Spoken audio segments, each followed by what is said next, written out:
Hello, Badozo here, and welcome to more Zero Day Action.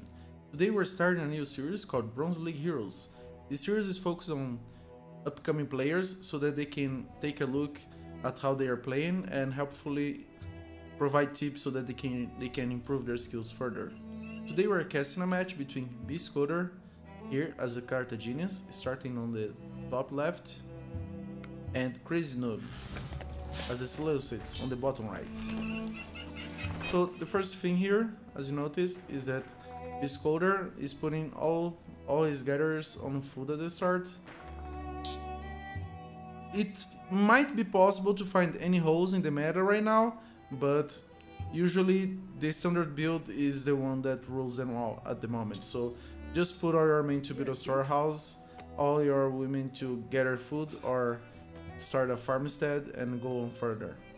But this is the first thing that I noticed here. Take a look here at crazynoob. Crazynoob started a batch and is doing women one by one, and this is not optimal. So the first thing you need to take a look here is to how to improve the batching of your units. Now, one reason why a player would not be doing that optimally is because they are not aware of the batch training size option here. So if you want to train people in batches but don't know how to make it incrementally, take a look at this setting here, batch training size. I always set it to 1. So if you want to train better your units by using batches, but the 5 units per batch is too big for you, just adjust the setting for your liking. I think 1 is optimal. It gives a little bit more work, but it's something that you can use to improve your gameplay. Okay, let's take a look at what they have here. So crazynoob has some berries nearby, just a few patches, just 1 patch of hunt sheep here, and also an additional berry that can be achieved via expansion of territory. Now bscoter here, starting a farm. This is really early on, so usually you wouldn't want to do this at this specific moment. It seems that he's doing like this because he really wants to focus on starting with women to improve your boom.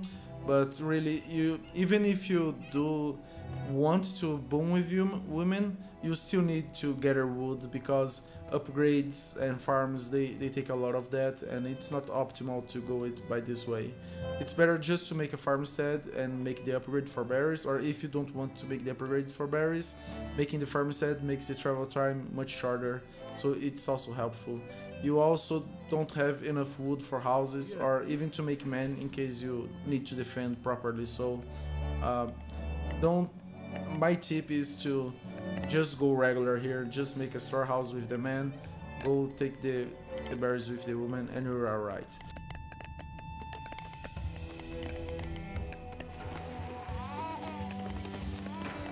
Now crazynoob here is doing a batch of 5 women, so it seems that likely this is the cause why he was doing 1 by 1, because of the lack of the setting there. So if you have that problem where the batch is too high or you don't do batches, just adjust the setting to your liking.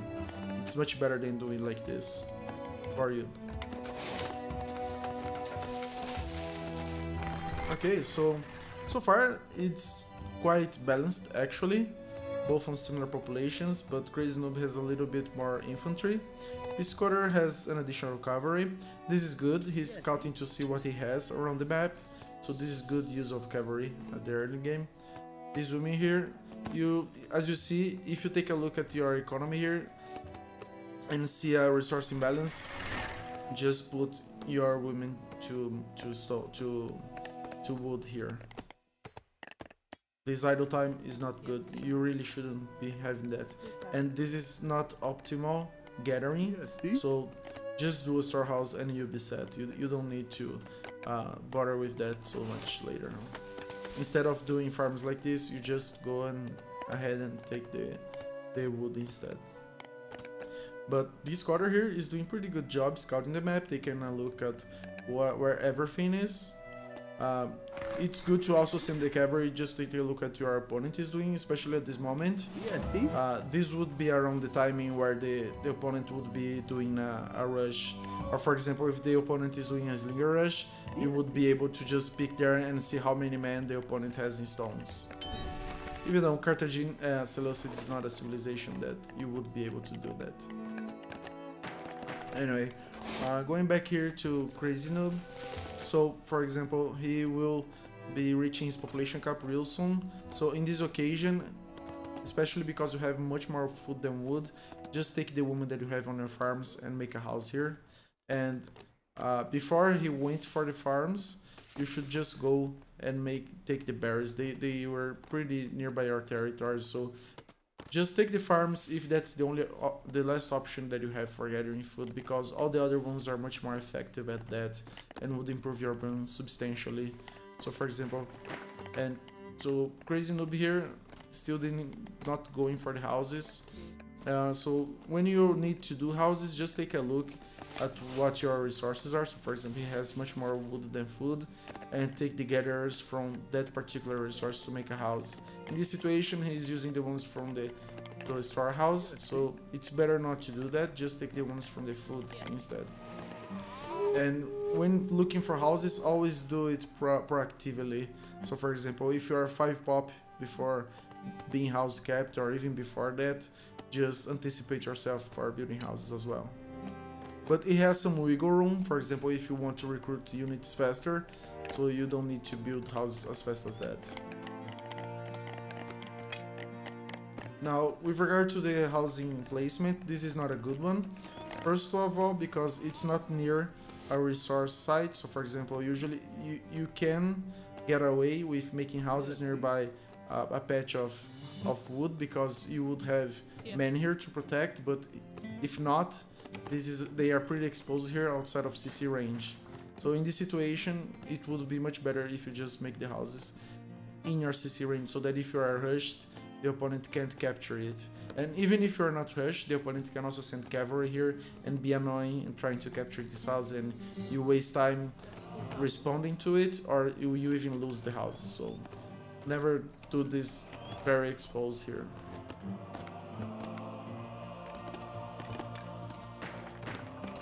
Now bscoter, he is capped on houses again, and he did not make houses proactively, as you can see here, and he had plenty of resources to do that. So for example, you would be able to get away with making a house here, but since he has a little bit more, or had at least a little bit more food than wood, just separate some women and do that.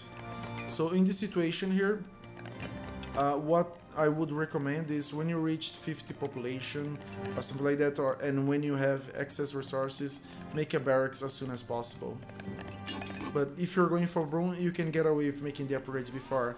And as you can see, bscoter just did that. This is good, making the wood upgrade. And as he didn't make the farmstead before, for getting the berries, he doesn't have the farmstead now to make the upgrade. So that's another good reason to make the farmstead ahead of time to get the berries.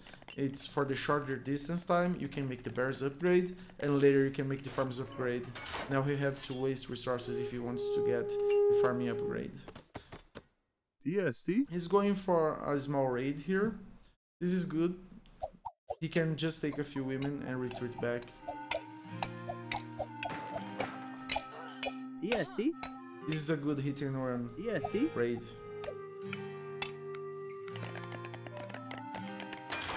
crazynoob here, making a barracks.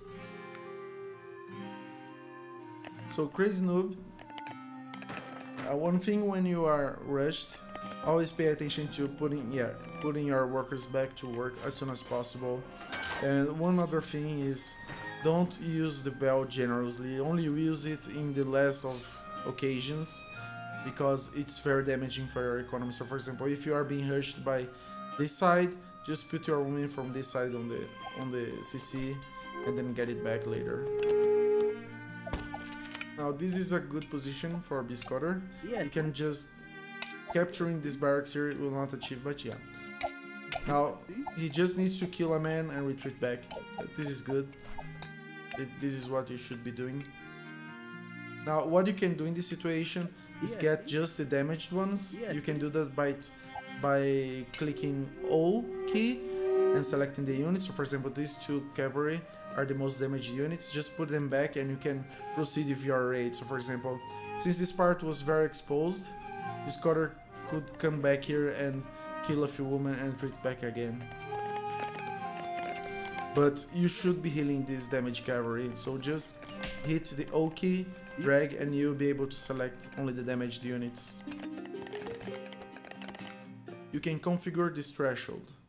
So this threshold is here. I put it to half health. Usually it's a little bit bigger, but I just want to select the units that really need healing. So you would, if you want to be more aggressive with the setting, you could, for example, put it like this. So just the units that have 25% of health are selected, but half health is good for me. The default one is something like this. It's too much for me, so just half health is pretty good.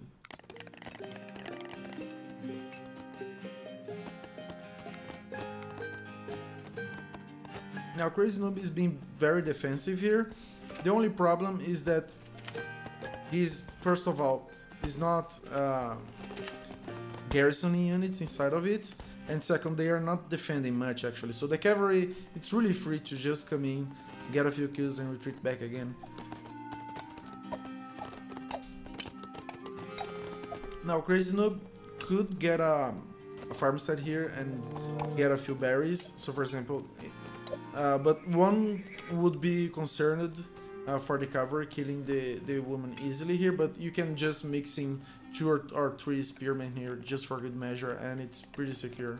Now, as you can see here, bscoter lost one of that cav that was wounded and now has a lot of more damaged cav, so he should just retreat and heal these ones. Just when you have the cav in this situation here, it's much better just to put them to heal as soon as possible. bscoter here going for a tower. I wouldn't recommend making a tower first. If you have resources to making a tower and you are already P2, it's much better just to take a second barracks. So for example, you can see here that he has both CC and barracks working, and he still has some excess resources. So just make a second barracks. In P2 is pretty good to just before hitting P2 or just right after doing P2 to get a second barracks for booming. bscoter doing a house highway here. So for example, instead of doing that, if he had a barracks, he would get much more territory here and could make just one house or something like that to the second one. But he's doing the blacksmith here, so he's going for P3. So usually, instead of going for P2 at this population, it's much better to delay the P2 to something like 100 or even 150 population. If you go to P2 at this population, you should have a plan. Like for example, making champs at the second phase, or getting a dock with warships in a scenario where there's naval dominance is pretty important. So in this situation here that we are seeing on mainland, it's not necessary to go to P2 so early, and even preparing ourselves for P3, because for example the blacksmith, the defense tower, they all are very resource intensive buildings. crazynoob here with a little worse boom. As you can see, since we went for a pretty defensive strategy, he has 7 units that are doing practically nothing. So unless you are pretty sure that the opponent is going for a position that is very exposed, don't garrison your units. In this situation here, for example, there is nothing to be gained by having sentry towers. For example, this one here, it's not protecting anything of worth for crazynoob. He has 10 skirmishers here that can defend themselves, and so you don't need to garrison that. Now what crazynoob could be doing here is going for, he actually has already a second barracks, so he's doing well, but he went for P2 first. So I don't recommend doing that. You spend a lot of resources on units. So for example, 500 resources is 10 men that you have below the other, and 10 men here would be a very substantial difference between bscoter and him, as you can see here. And this might be a problem also because he is not batching units, he's always doing one by one, as you can see here. So adjust the settings there and you will be able to make batch sizes of 2 men, 3 men, and etc. And many people, after they get barracks, forget to make units from the CC. So usually you keep making women from the CC to grow up your farm. So you always pump out women until you have something like between 6 to 12 farms, depending on your build. And even after you have the farms, you can still make women to gather, for example, help gathering stone or metal, or even the woods. But with regard to stone and metal, you usually would have just, I would recommend just putting 1 or 2 women, because they provide the aura. And as you can see here, crazynoob is doing that. This is pretty good. So for example, as we can see here, these women is providing aura for all these men. And I'm not sure what's the bonus. Plus 10% gather rate. So for example, just this women here is doing 10% for all these men. So for example, if there are 10 men around her, she's actually doing the same as 1 man, and even more because there's also the women doing the job. So always put 1 or 2 women around the stone.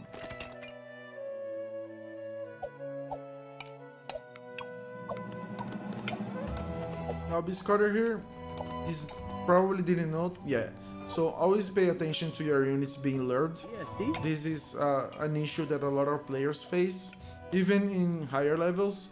So if you see that there is a defensive building with range nearby, be aware that the units may be lured to it. And this is a strategy that some higher level players do, is to attack with a few units so that they are lured, and when these units get to a defensive position, they are destroyed. So for example, crazynoob could just pick 2 spearmen or 2 skirmishers, sorry, go by around here, provoke 2 or 3 units and retreat back, and this, if the opponent does not notice, these units will get over here and will be destroyed by the tower or by the other units here. Now crazynoob is doing actually well. He positioned himself quite decently in this map. He is going for an aggressive takeover of the territory. This is good, but you must also be aware that you invest a lot of resources doing that. So it will give you some disadvantage if you are attacked with units. Now in this case, crazynoob can be quite safe because these towers would provide security for these barracks here and some other structures, and the military colony in this position would also help a lot. This other military colony is also good positionally for crazynoob because it defends this part in case the opponent wants to rush to go a circular movement and try to go around the back. So far crazynoob is having pretty good positional notions, and he's also taking the house upgrade. This is pretty good as well, but at this population you don't get too much benefit. So after you get 160 population, 170, then it's worth, but in this position right now, and he even has some surplus of population, so it's kind of a waste of resources, but it's good to have, and he's already having that. Some very good players don't do that, and I don't understand why, because it's pretty useful. If you have the opportunity to get the houses upgrade, especially in civilizations that have 10 pop capacity for each house, the housing upgrade improves a lot. So, but as you can see here, he just gained 16 population for that investment, and I don't remember how much of investment it is. It is something like 400 resources. So for example, 2 houses would be 300 resources. So two houses now would have given more population than what he spent with this this upgrade. So after 160 population, then it starts to be worth, but before that, you don't need to do it. You don't gain much by it.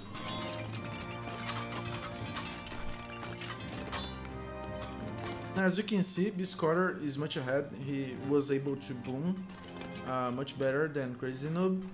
One reason is probably because he's not doing units in batches. He's also not forgetting to make women from the CC. 60 women here, 5 women here. Okay, so he has 65 women. So you would want to have that for when you are preparing for the late game. So you should have at least more than 50 women because you have some in the fields. So 50 women would be like 10 fields, and some for helping in the wood, stone, metal, and etc. So, but I would reckon that a good setup for balance between women and men would be for you to have between 60 to 100 women. 100 being very far off. So for example, 80 women would already be a little too much. But you could do that if you are really focused on boom and are feeling pretty safe. You could, for example, make 100 women, and when you reach the pop cap, just sacrifice them. If you have a lot of food, that doesn't make any difference. And in some cases, when I overinvest in fields, I even kill a few women here, because in many scenarios you have much more food than other resources in the late game, especially when you're using your units to attack.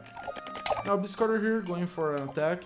Now if you notice that the opponent has a structure like a military corner or a CC here, this is not a good investment of the time of your unit, so you don't need to put them here. And crazynoob is being smart about this. He's just putting his units in the military colony and letting the opponent suicide here. So unless you have siege, you don't need to attack the opponent. This is another, yeah, but bscoter has already siege here, so this is good. Now one thing to notice is that catapults are very slow. So if you feel that you have the advantage of army, go for the elephants instead, because they have much more, they are much quicker to destroy buildings. Catapults, they take a lot of time to destroy buildings. But so far bscoter has a nice composition here. But one catapult is just like a unit that can be harassing. But what he could do here is just put the catapult in this position here and destroy the CC. So this would be a good use of the catapult in this situation, because he has a defensive building nearby. So he can just put the catapult here and gather some resource like this stone or this wood here, and when some anti-ram units come by, you can just attack with these units that are gathering resources here, or if the attack is overwhelming, just retreat to your fort. Now bscoter is doing a good thing here. He's taking the market. So if you have the possibility, when you reach the opponent's territory, capture the market and don't forget to destroy. So now it would be a good time to destroy the market. Okay, so you need to destroy it before he reaches half of the capture points, because now he can't destroy it anymore because he doesn't have at least half of the capture points. But if you capture and destroy the market, then the opponent, if they have any resources imbalance, and if they are fighting, it is possible that if they don't have economy management well set up, it will be destroy. It will impact the opponent a lot if you destroy their market. They don't have any options to balance their economy. Now crazynoob here, it does not have a sizable economy. So when you are booming up, just make sure that you have at least something like 8 or 9 fields. This would be ideal for you to reach from the early to mid game. Some players, when they go to the late game, they wait until they make really a lot of more fields, and it helps a lot. And as we can see here, bscoter was able to boom much better, mainly because he always kept building the women from the CC. Never forget to also to train your men here and configure your settings so that you are able to make a batch training size that is manageable for you, so it's not always 5 and you can proceed from there. So my recommendations here for bscoter is to brush up his skills here on the beginning, to send only the women for the berries, the men for the wood with a storehouse, the women to make a farmstead. Now the standard build is the starting 6 women go for the wood, then you have 2 women go for the wood, then 2 women go for the berries. Now you have 6 women on the berries and also get the berry upgrade, and the last women go for wood. It will take a while, you will reach the 20 pop cap, you have to wait until you have enough wood to make a house, then gather a lot of your workers in the wood, make a house, and then make 5 women, and then after this you have 25 population well set up in the wood, in the food, well set up in the wood, and then you can progress from there. Making cavalry, you would be able to make something like 3 cav at this stage if you want to make a light raid, or making 2 or 3 pikemen as a defensive unit if you want to continue booming up, and then you just proceed from there. So this would be my recommendation. When you reach P2 or just before reaching P2, make a barracks as well and continue making units. Between 40 and 60, 40 to 8 population, make the wood upgrade. As soon as you have 6 fields, make the farming upgrade, and you'll be well set up in the early game to go ahead.